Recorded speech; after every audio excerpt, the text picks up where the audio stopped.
السلام علیکم ورحمۃ اللہ وبرکاتہ۔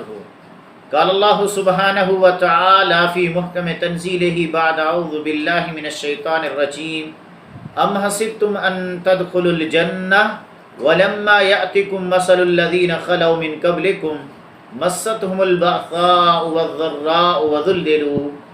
قابل احترام سامعین، اللہ تبارک و تعالی نے جب جنت کو بنایا، جنت کی نعمتیں بنانے کے بعد جبریل علیہ السلام کو حکم دیا کہ جاؤ جنت اور جنت کی نعمتیں دیکھ کے آؤ۔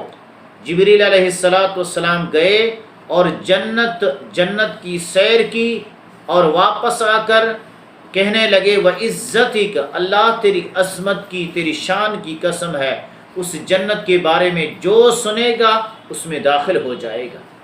اللہ تبارک و تعالی نے جبریل علیہ السلام کو حکم دیا کہ دوبارہ جاؤ، اب آپ جا کے جنت کو باہر سے نکل کر چاروں طرف سے اس جنت کا جو راستہ ہے اس کو دیکھو۔ تو چاروں طرف سے جب انہوں نے جنت کے راستے دیکھے تو ایک باڑ لگا دی گئی، جس طرح کہ حدیث میں ہے، اللہ کے رسول نے فرمایا حفت الجنت بالمکارہ، جنت کو ناپسندیدہ چیزوں کے ساتھ گھیر دیا گیا، جنت کو تکلیفوں اور سختیوں کے ساتھ ڈھانپ دیا گیا۔ چاروں طرف باڑ، تکلیفیں، سختیاں، نماز، روزہ، زکوٰۃ، حج، جہاد، نیکی کا حکم، برائی سے روکنا، اللہ کے راستے میں قربانیاں دینا، یہ جنت کے راستے ہیں، اور ان مشکل اعمال کے ساتھ جنت کو گھیر دیا گیا۔ جبریل علیہ السلام گئے، جا کے راستے جنت کے دیکھے، دیکھ کر واپس آ کر رپورٹ دیا، کہنے لگے جبریل امین وَعِزَّتِكَ لَقَدْ خَشِيتُ أَلَّا يَدْخُلَهَا أَحَدٌ، اللہ تیری عظمت کی قسم ہے، مجھے یہ جنت کے جو راستے ہیں، جن راستوں سے، جن اعمال سے انسان جنت میں جائے گا، مجھے اس بات کا خدشہ ہے کہ اس جنت میں کوئی بھی نہیں داخل ہوگا۔ لیکن رسول اللہ صلی اللہ علیہ وسلم کی حدیث ہے، آپ نے فرمایا من خاف ادلج ومن ادلج بلغ المنزل الا ان سلعۃ اللہ غالیہ الا ان سلعۃ اللہ الجنہ۔ آپ نے فرمایا جس شخص کے دل میں خوف آ جائے کہ کہیں وہ میری منزل جنت میری سستی کی وجہ سے مجھ سے چھوٹ نہ جائے، میں وہاں پہنچ نہ سکوں، وہ اسی وقت رات کی تاریکی میں اس سفر کا آغاز کر دیتا ہے، اور جو شخص فوری اس سفر کا آغاز کرتا ہے، اس گٹھن اور مشکل راستے پہ چل کے اپنے منزل پر پہنچنے کی کوشش کرتا ہے، وہ اپنے منزل کو، وہ جنت کو پا لیتا ہے، وہ اس منزل کو پہنچ جاتا ہے۔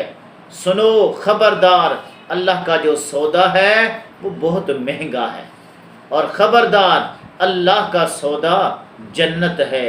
اگر جنت کا راستہ آسان ہوتا تو عظیم ہستیوں کو پیغمبروں کو تکلیفیں نہ آتی۔ اگر جنت کا راستہ آسان ہوتا تو صحابہ کرام رضوان اللہ علیہم اجمعین کو تکلیفیں نہ آتی۔ صحابہ نے اللہ کے نبی سے پوچھا ای الناس اشد بلاء، اللہ کے نبی سب سے زیادہ اذیتیں، تکلیفیں کن کو آئی؟ آپ نے فرمایا الانبیاء ثم الامثل فالامثل، سب سے زیادہ تکلیفیں، مصیبتیں، پریشانیاں انبیاء پر آئی، اور پھر انبیاء کے بعد جو جتنا دین کے اندر پختہ ہوتا ہے اتنی اس پر تکلیفیں ہوتی ہیں۔ تو یہ راستہ جنت کا راستہ کوئی آسان راستہ نہیں، یہ مشکل سے مشکل تر راستہ ہے۔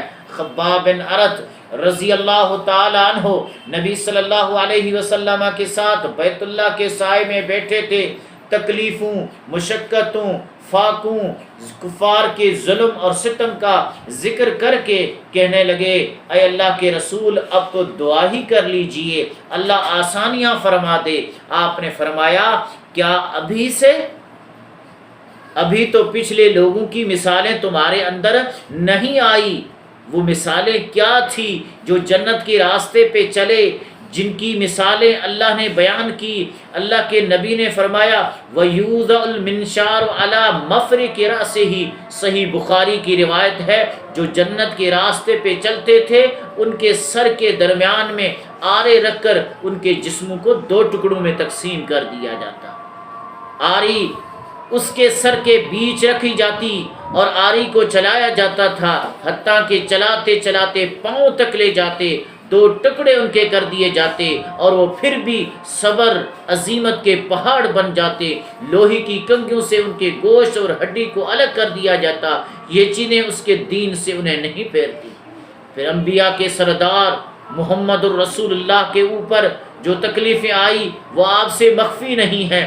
راستے میں کبھی کانٹے ہیں، سجدے میں کبھی گندگی پھینکی جاتی ہے، مختلف القاب سے پکارا جاتا ہے، طائف کے احد کے اندر سر کا زخمی ہونا، خندق میں پیٹ پر پتھر باندھنا، اور آپ کا یہ کہنا اوذیت فی اللہ وما یوذی احد، مجھے اللہ کی خاطر وہ ایذائیں دی گئی جو کسی کو نہیں دی گئی۔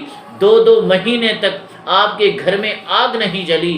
پھر انبیاء کے بعد افضل ترین لوگ صحابہ ہیں۔ بلال کی زندگی کو پڑھیں، سمیہ کی زندگی کو پڑھیں، عمار کی زندگی کو پڑھیں، خبیب کی زندگی کو پڑھیں، صہیب رومی کی زندگی کو پڑھیں۔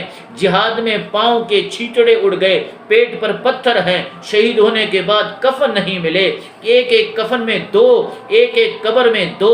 یہ ہیں وہ لوگ جو جنت کے راستے پہ چلے، جنت انہوں نے پا لیا۔ آج ہم دنیا کی نعمتوں کے اندر کھو گئے، اپنی منزل ہم بھلا بیٹھے۔ آئیے اس منزل کو دوبارہ یاد کر کے اس راہ پہ چلیں تاکہ اس منزل کو پالے۔ مجھے اور آپ کو اللہ اس منزل تک پہنچائے اور اس منزل تک پہنچنے کے راستوں کو اپنانے کی توفیق عنایت فرمائے۔ اقول قولی ھذا واستغفر اللہ لی ولکم۔